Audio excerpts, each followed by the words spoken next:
নারীরা তো জায়েদ খানে আটকে আমি দেখছি। আমি তো সবাইকে তো এই ট্রেন্ডই দেখলাম, কারণ এই নিউজ করতে করতে আমি আর এই নিউজ করতে চাই বলতে চাই না, কারণ এমন একটা ট্রেন্ড শুরু হয়েছে, সমস্ত ছেলেরা জেলাস।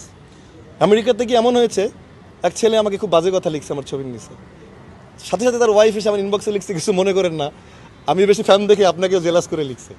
তো এই ধরনের অবস্থা আমাকে এবার যারা বন্ধুরা ছিল আমেরিকা, সবাই বলছে তুমি এবার গিয়ে শুধু ছেলে ফ্রেন্ডদের সাথে কথা বলবা, কারণ এই মেয়ে ফ্রেন্ডদের কথা বলতে গিয়ে অনেক ছেলেরা জেলাস হয়ে গেছে। যত আমাকে ব্যাড কমেন্টস, যত বাজে কথা সবাই ছেলেরা করছে, মেয়েরা কিন্তু করছে না। আমেরিকাতে গিয়েও দেখেছেন, হাজার হাজার মেয়ের মধ্যে একা বসেছিলাম, ওখানে গিয়ে আটকেছি, তাহলে তো বাজে কিছু করি নাই। আমাকে আমেরিকাতে আসার পর একটা কোনো বাজে কিছু এসেছে আপনাদের কানে বলেন যে জায়েদ? আর আমার কিন্তু একদিন না 1.5 মাস, কিন্তু আমি যেটা মানুষ 10 বছরে করে, ওটা কিন্তু আমি 1 মাসে সমস্ত স্টেট ঘুরে আসি। আমি প্রথম দিনই কিন্তু লিখেছি যে আমি আমার অ্যাওয়ার্ড বাংলাদেশিদের জন্য উৎসর্গ করলাম। আপনি অবাক হয়ে যাবেন, সেই ইউএনের ভেতরে যে ফ্ল্যাগ, যেখানে বিভিন্ন ধরনের জাতিসংঘের যে মহাসচিবরা দাঁড়ায় বা যেখানে বিভিন্ন ধরনের রাষ্ট্রদূত দাঁড়ায়, সেখানে দাঁড়িয়ে আমি অ্যাওয়ার্ডটি নিয়ে স্ট্যাটাস দিয়ে, আমি প্রোফাইল দিয়ে আমি যখন বলেছি এই অ্যাওয়ার্ড আমার বাঙালিদের জন্য, এর চেয়ে বড় পুরস্কার বাঙালিদের জন্য কী হতে পারে?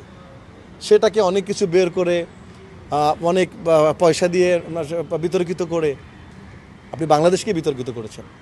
আমার কিন্তু ওখানে খুব কষ্ট লেগেছে যে এরা বাংলাদেশকে কী ভাবতেছে, আমরা জানি না, বুঝতে পারছি না যে এরা বাংলাদেশকে ছোটো করছি। আমি এমন হতো যে বাংলাদেশকে কোনো কটূক্তি করে, আমি মিথ্যা কোনো তথ্য দিয়ে যদি পেতাম, সেটা বাংলাদেশের জন্য ছোটো করা হতো। উনি যখন স্টেজের নামটা ঘোষণা করেছে যে জায়েদ খান বরং বাংলাদেশ, এটা কি কত বড় ব্যাপার ছিল। আমি ওখানে গর্বে আমার বুকটা ভরে উঠেছে, যেখানে জো বাইডেনের ছবি লাগানো পিছনে, বা মার্কিন প্রেসিডেন্ট, তো সেখানে আমি পুরস্কারটা আমি বাংলাদেশের জন্য উৎসর্গ করেছি। সেখানে এ ধরনের কথা বলা, এবং তাদের ওয়েবসাইটে আমার নাম সহ দিয়ে দিয়েছে 40 জনের, সারা পৃথিবীর থেকে 40 জনের মধ্যে আমি একজন। আমি দেখেছি আমাকেই যেন বারবার আটকানোর চেষ্টা হয়, ভালো কাজ করতে গেলে আটকানোর চেষ্টা, একটা কিছু গোত্র, জায়েদ খান কাজ করতে পারবেন এমন, এটা সবসময় দেখবেন এটা আমার পিছনে লেগে থাকা। এটা শুরু হয়েছে কিন্তু এই শিল্পী সমিতির এই ঘটনার পর থেকে।